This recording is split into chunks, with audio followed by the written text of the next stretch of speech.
Another case of routine activity theory coming to reality.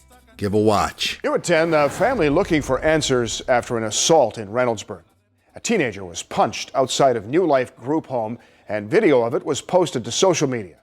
Fox 28's Michelle Newell live in the newsroom right now. And Michelle, what's the group home saying about this? Well, the group home couldn't tell me anything about what happened, Bob, but Franklin County Children's Services told me they're aware of what happened. They say they are looking at everything to determine if they'll launch an investigation. That's them laughing. It's a big joke. For Amber Hunt, there is nothing funny about this. In the video, you can see a boy get punched in the face, then fall to the ground. That boy is Hunt's nephew. My jaw, right in this area, still hurts. According to the police report, the incident is being investigated as felonious assault. Shane Valentine says he was targeted outside of the New Life Group Home in Reynoldsburg earlier this week. Hunt says her nephew was temporarily placed in the group home under Franklin County Children's Services. It was 6:30, we just got done eating. And then they tried to punch me out of an iPhone and money that I had.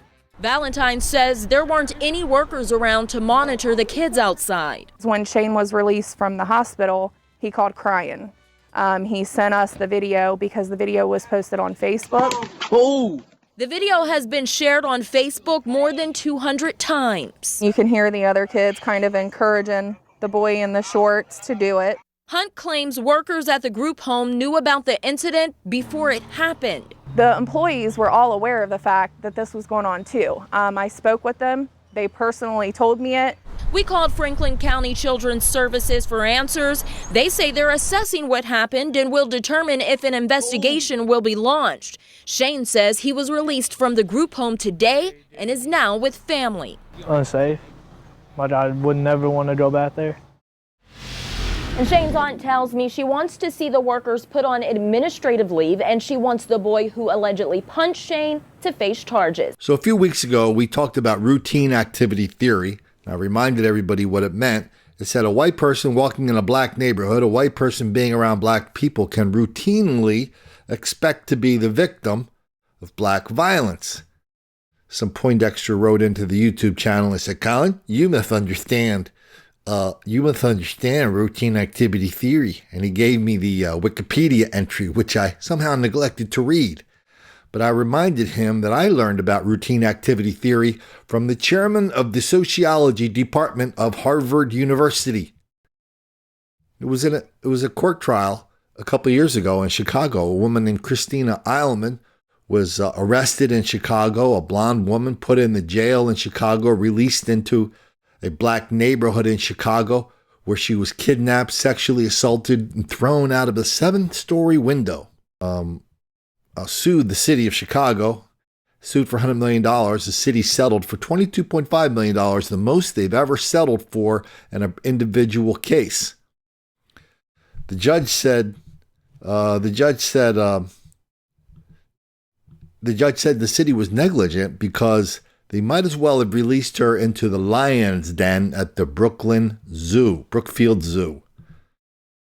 Here's a quote from the local newspaper. Judge Easterbrook suggested the police showed complete disregard for the danger white people face when they dumped at the petite blonde Eilman in a violent minority community. Quote, she was lost, unable to appreciate her danger, and dressed in a manner to attract attention.